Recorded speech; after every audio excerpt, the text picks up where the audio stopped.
প্রিয় অষ্টম শ্রেণীর শিক্ষার্থীরা, পড়াশোনা করি চ্যানেলের পক্ষ থেকে তোমাদেরকে অনেক অনেক অভিনন্দন। আমরা আজকে তোমাদের ইংলিশের বার্ষিক পরীক্ষায় যে বোর্ড থেকে তোমাদের নমুনা কোশ্চেনটা দেওয়া হয়েছে, তো হুবহু এই জাতীয় কোশ্চেন, মানে এটি কোশ্চেন পেপারে সেট না হলেও আসলে এই জাতীয় প্রশ্নই কিন্তু তোমাদের বার্ষিক পরীক্ষা দেওয়া হবে। তো সেই 6 নম্বর আইটেমটা জেরান্ড, পার্টিসিপল আর ইনফিনিটিভ, এর দুটো পার্ট আমরা করে ফেলেছি। আজকে আমরা লাস্ট পার্টে আছি। তো এটা আমরা বিস্তারিত আলোচনা করেছি আসলে কখন টু বসিয়ে প্রেজেন্ট ফর্ম বসাতে হবে, অর্থাৎ ইনফিনিটিভ টু, কখন আইএনজি বসাতে হবে, মানে এই যে জেরান্ড, পার্টিসিপল, ইনফিনিটিভ। তো এটা আমরা কিন্তু বিস্তারিত আলোচনা করেছি। আজকে আমরা দেখব যে আসলে শূন্যস্থান ছাড়া যদি এটাও আসার চান্স আছে, সেটা হচ্ছে যে এইভাবে করে দেওয়া থাকবে, তোমাকে বলবে যে বাছাই করো আইডেন্টিফিকেশন জেরান্ড, পার্টিসিপল, ইনফিনিটিভ।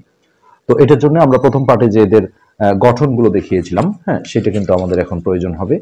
তো আমরা সেই ইয়েটা একটু আলোচনা করে নিই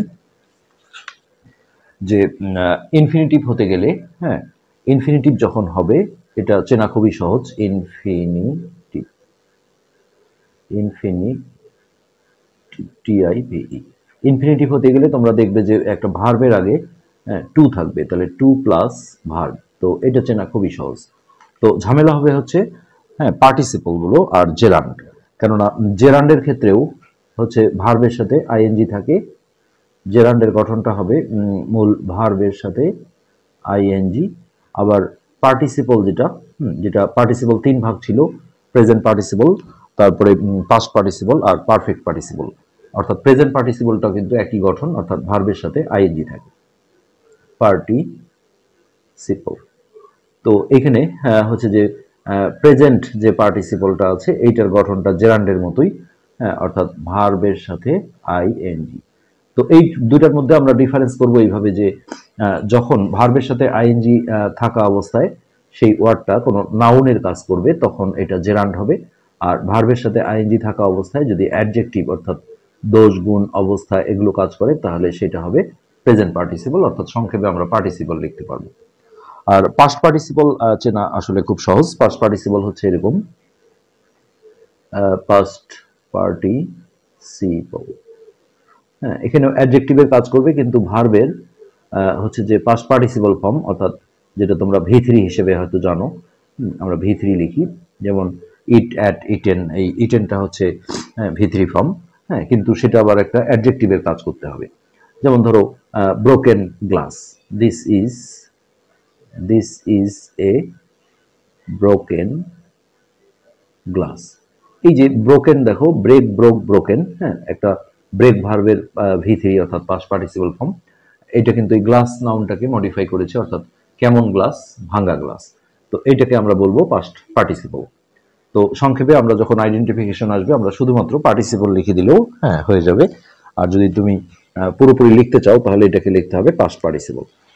আর এই যে পারফেক্ট পার্টিসিপল, অর্থাৎ এই পার্টিসিপলের তিনটা ভাগ, প্রেজেন্ট পার্টিসিপল যেটা ভার্বের সাথে আইএনজি অ্যাডজেক্টিভের কাজ করবে, পাস্ট পার্টিসিপল যেটা ভার্বের পাস্ট পার্টিসিপল ফর্মে থাকবে এবং অ্যাডজেক্টিভের কাজ করবে, আর পারফেক্ট পার্টিসিপল যেটা এর গঠনটাও খুবই সহজ, পার্টিসিপল, হ্যাঁ, এইখানে যেটা হবে হ্যাভিং থাকবে, হ্যাভিং, আর ভার্বের ভি3 থাকবে। এটা দেখলেও আমরা বুঝতে পারবো যে এটা পার্টিসিপল, অর্থাৎ ক্লিয়ার করে বললে পারফেক্ট পার্টিসিপল। তবে আমাদের মেইন খটকাটা লাগবে হচ্ছে এই জেরান্ড আর হচ্ছে এই প্রেজেন্ট পার্টিসিপলের মধ্যে, কেননা দুটোই আইএনজি আছে, কখন নাউন হিসেবে ইউজ হচ্ছে আর কখন অ্যাডজেক্টিভ হিসেবে ইউজ হচ্ছে এইটা কিন্তু আমাদের চিনতে হবে। তো আমরা এটা প্রথমে একটু তোমাদের দেখাই যে ধরো সুইমিং, এরকম একটা আমরা বাক্য নিলাম যে swimming is a good exercise. তো এই যে এখানে আন্ডারলাইন করা থাকবে, তোমাকে বলবে আইডেন্টিফাই করো, হ্যাঁ, এটা জেরান্ড নাকি পার্টিসিপল নাকি ইনফিনিটিভ। তো সামনে টু না থাকলে আমরা কখনোই ইনফিনিটিভ বলবো না। তো এটা আমাদের খটকা লাগবে, জেরান্ড দেবো নাকি পার্টিসিপল অর্থাৎ প্রেজেন্ট পার্টিসিপল দেবো। তো খুব ঠান্ডা মাথায় ভাবতে হবে যে এটা যদি নাউন হিসেবে কাজ করে তাহলে হবে জেরান্ড, আর যদি অ্যাডজেক্টিভ দোষ, গুণ আকারে কাজ করে তাহলে সেটা হবে পার্টিসিপল অর্থাৎ প্রেজেন্ট পার্টিসিপল। তো দেখো নাউন চেনা খুবই সহজ, হ্যাঁ, একটা আমরা যদি কি দিয়ে প্রশ্ন করে উত্তর পাই তাহলে সেটাই কিন্তু নাউন হয়।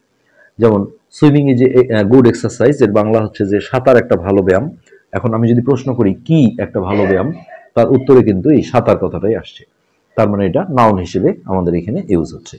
তো আমরা নিঃসন্দেহে নাউন হিসেবে ইউজ হলে এটাকে জেরান্ড বলবো, এখানে কিন্তু আমরা পার্টিসিপল বলতে পারবো না। সো এখানে আমরা উত্তর দেব হচ্ছে জেরান্ড আকারে আছে, জেরান্ড। হ্যাঁ, সহজ বিষয়। তারপর দেখো the singing bird, the singing bird আর bird birds, the singing birds আর ফ্লাইং।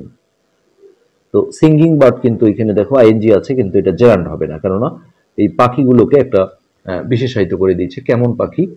অ্যাডজেক্টিভ হলে সবসময় কেমন দিয়ে প্রশ্ন করে উত্তর পাওয়া যায়। কেমন পাখি, যারা গান গাচ্ছে, এরকম গান গাওয়ারত পাখি, তাহলে এইটাকে আমরা প্রেজেন্ট পার্টিসিপল অর্থাৎ সংক্ষেপে পার্টিসিপল বলতে পারি। আর পুরো নামটা যদি বলতে চাই তাহলে প্রেজেন্ট পার্টিসিপল, প্রেজেন্ট পার্টিসিপল। এরপর যদি কখনো ভার্বের আগে টু থাকে, যেমন আই ওয়ান্ট টু গো দেয়ার, হ্যাঁ, এইখানে যদি আন্ডারলাইন থাকে এটাকে আমরা ইনফিনিটিভ বলবো, যেহেতু ভার্বটার আগে টু আছে। ইনফিনিটিভ, এটা চেনা খুবই সহজ। আচ্ছা, এরপর আছে ধরো it is a broken glass, broken glass. তো আমরা আগে দেখলাম যে ভার্বের V3 পাস্ট পার্টিসিপল ফর্মে ইউজ হয়েছে, ব্রেক, ব্রোক, ব্রোকেন, আর এই অ্যাডজেক্টিভ হিসেবে কাজ করেছে, যেহেতু গ্লাসটাকে মডিফাই করেছে, গ্লাস নাউনটাকে, তাহলে এটা হচ্ছে পার্টিসিপল, এবং পাস্ট পার্টিসিপল ফর্মে থাকলে এটাকে আমরা এক নামে বলতে পারি পার্টিসিপল, আর পুরো নাম বললে এটাকে বলতে হবে পাস্ট পার্টিসিপল।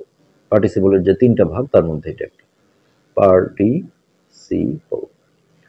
ওকে, আর যখন কোনো একটা বাক্যে এরকম থাকবে যে having, having finished the work, এই যে হ্যাভিং এর পর দেখো V3 ফর্মে আছে, এটা হচ্ছে এই যে perfect participle, work he went home, সে মানে কাজটা শেষ করে সে বাড়ি গিয়েছিল। এখানে আমরা বলবো এটাকে হচ্ছে পারফেক্ট পার্টিসিপল, বা সংক্ষেপে আমরা পার্টিসিপলও বলতে পারি, পারফেক্ট পার্টিসিপল। তো এগুলো নিয়ে সমস্যা না, আমাদের হচ্ছে মেইন যে সমস্যাটা হবে জেরান্ড আর হচ্ছে প্রেজেন্ট পার্টিসিপলের মধ্যে, যার কারণে আমরা এই উদাহরণগুলোই একটু বেশি করে দেখব। নেক্সট আমরা এখানে দেখি যে the broken Vyas was বিউইন্ড repair. হ্যাঁ, তাহলে এই যে ভাস হচ্ছে ফুলদানি, এটা দেখো ব্রোকেন, এটাকে একটা বিশেষায়িত করে দিয়েছে যে ভাঙ্গা, তাহলে এটা যেহেতু অ্যাডজেক্টিভের কাজ করেছে, হ্যাঁ, তাহলে এটাকে আমরা হচ্ছে পার্টিসিপল বলবো, এবং সেটা past participle. We enjoyed walking in the park. ভালো করে দেখো, আমরা উপভোগ করেছিলাম। এখন আমি যদি প্রশ্ন করি যে কি উপভোগ করেছিলাম, তার উত্তর আসে ওয়াকিং ইন দ্য পার্ক, অর্থাৎ পার্কে হাঁটা। তো এই কি দিয়ে প্রশ্ন করলে এটা নাউন হয়ে যায়, আর নাউন হলে এটা কিন্তু আমাদের তখন এই ভার্বটাকে জেরান্ড বলতে হবে, জেরান্ড। অ্যাডজেক্টিভ হলে হচ্ছে যে আইএনজি যুক্ত অ্যাডজেক্টিভ হলে সেটা হচ্ছে প্রেজেন্ট পার্টিসিপল, আর আইএনজি যুক্ত যখনই আমরা নাউন হিসেবে কাজ করবে এটাকে জেরান্ড বলবো। দ্য চিলড্রেন লাফিং loudly ran through the playground. তো শিশুদেরকে বোঝাচ্ছে লাফিং লাউডলি, তার মানে যারা হচ্ছে যে উচ্চ স্বরে হাসছিল, র্যান থ্রু দ্য প্লেগ্রাউন্ড। তাহলে এইখানে একটু খেয়াল করে দেখো যে এটা কিন্তু অ্যাডজেক্টিভের কাজ করেছে, যেহেতু ওই যে শিশুদের একটা দোষ গুণ বুঝিয়েছে যে হাসা অবস্থায়, তাহলে অ্যাডজেক্টিভ হলে এটাকে আমরা কি দ্য চিলড্রেন লাফিং loudly ran through the playground. হ্যাঁ, তাহলে এটাকে আমরা অবশ্যই পার্টিসিপল বলবো, অর্থাৎ আইএনজি যেহেতু আছে প্রেজেন্ট পার্টিসিপল, বা সংক্ষেপে আমরা পার্টিসিপল বলতে পারি, participle. He promise to help, তাহলে এটা হচ্ছে ইনফিনিটিভ, যেহেতু সামনে একটা টু আছে, তো এটার আনসার আমরা দেব ইনফিনিটিভ। তো এইভাবে কিন্তু আইডেন্টিফিকেশন অবশ্যই আসতে পারে, তোমাদের এই প্রিপারেশনটাও রাখতে হবে। আমরা আরো কিছু উদাহরণ দেখি। I was surprised at John's being absent. হ্যাঁ, তো এইখানে আমরা যেটা করব যে এই বিইংটা দেখো আইএনজি যুক্ত আছে, তো এই বিইংটা আমরা হচ্ছে যে এখানে এখানে কিন্তু একটা নাউন হিসেবে ইউজ হয়েছে, হ্যাঁ, যে তার যে অনুপস্থিতির যে থাকার বিষয়টা, যার কারণে এটাকে আমরা পার্টিসিপল না বলে জেরান্ড বলতে হবে, gerund. We spend the whole day playing cards. তাহলে আমরা এখানে যদি প্রশ্ন করি যে আমরা কিভাবে দিনটা পার করেছিলাম, তাহলে খেলে। তাহলে কি করে, এই দেখো কি একটা আছে, তাহলে এটা একটা নাউন হিসেবে কাজ করেছে, তাহলে এটাকে আমরা জেরান বলবো, এখানে আমরা পার্টিসিপল বলতে পারবো না। A miss miser hates spending his money. Miser মানে হচ্ছে কৃপণ। তা একজন কৃপণ ঘৃণা করে তার টাকা খরচ করার বিষয়টা, তো এটা কিন্তু নাউন হিসেবে ইউজ হয়েছে, অর্থাৎ এখানে আমরা জেরান বলবো। যে কি ঘৃণা করে, যদি প্রশ্ন করি তাহলে টাকা ব্যয় করার বিষয়টা ঘৃণা করে। John was angry at Alice trying to lie to her.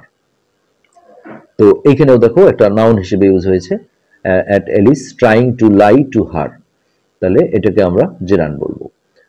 প্রেইজিং all alike is praising none. তো এই বাক্যটাদের ক্ষেত্রে আমরা এটাকেও জেরান বলবো, হ্যাঁ, যেহেতু এখানে এই যে এই প্রেইজিংটা দেখো একটা সাবজেক্ট হিসেবে ইউজ হয়েছে এবং কি দিয়ে প্রশ্ন করে উত্তর আসছে, সো এটা যেহেতু একটা নাউন তাহলে এটা জেরান্ড হয়ে যাবে।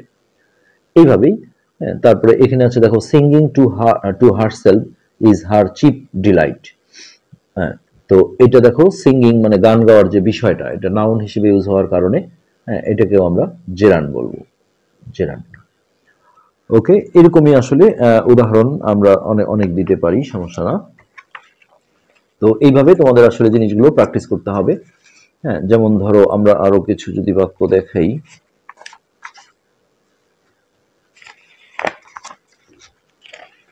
এইখানে আমরা কিছু বাক্য দেখাই যেটা আমরা শূন্য স্থানে আগের পাঠে পড়েছিলাম। They are likely to show up at any time. তো এটা ইনফিনিটিভ টু হবে। দ্য ম্যান ডিনাইড, হ্যাঁ, তা আমি যদি প্রশ্ন করি কি ডিনাই করেছিল, তার উত্তর এইটা হবে কমিটিং দ্য ক্রাইম। তো এটা যেহেতু একটা নাউন হিসেবে ইউজ হয়েছে, কি দিয়ে প্রশ্ন করে আসছে, তাহলে এটাকে আমরা জেরান বলবো। Their memories of travelling in Africa will stay with them for ever. তো তাদের মেমোরি, এখন আমি যদি প্রশ্ন করি কি সেটা, তাহলে ট্রাভেলিং এটাও কিন্তু জেরান্ড হবে। He has always been afraid of flying. তো কি বিষয়ে হচ্ছে যে ভীত, ফ্লাইং বিষয়ে, তাহলে এটাও কিন্তু জেরান্ড হবে, জেরান্ড। সুইমিং, এটা একটা নাউন হিসেবে ইউজ হয়েছে, সাঁতার, তাহলে এটাকে আমরা জেরান্ড বলবো, জেরান্ড। তারপর আছে would you mind passing me the sugar. হ্যাঁ, তাহলে কি দিয়ে প্রশ্ন করে এটা আসছে যে চিনিটা পাস করে দেওয়ার বিষয়, এটাও হবে জেরান্ড। এটা ইনফিনিটিভ টু ইনফিনিটিভ। তারপরে আছে I had a hard time explaining the situation to my husband. এটাও জেরান্ড হবে, যেহেতু এটা নাউন হিসেবে ইউজ হয়েছে। ম্যাক্সিমাম এখানে আমরা দেখছি জেরান্ড। হ্যাঁ, তো এইরকমই বিষয়গুলো, এটাও দেখো জেরান্ড, সবই gerund. It is no use taking a taxi, তাহলে এটাও কি দিয়ে প্রশ্ন করে আসছে, নাউন হিসেবে আছে, তাহলে এটা জেরান্ড হবে। আর ম্যাক্সিমাম হচ্ছে অ্যাডজেক্টিভের যে বিষয়গুলো, হ্যাঁ, যেটা হচ্ছে যে আইএনজি ফর্মে আছে এবং অ্যাডজেক্টিভের যখন কাজ করবে, হ্যাঁ, তখন আমরা এটাকে প্রেজেন্ট পার্টিসিপল বলবো, যেটার উদাহরণ আমরা ইতিপূর্বে দেখেছি। আর সামনে যখন টু দিয়ে থাকবে, হ্যাঁ, এটা হবে আমাদের ইনফিনিটিভ।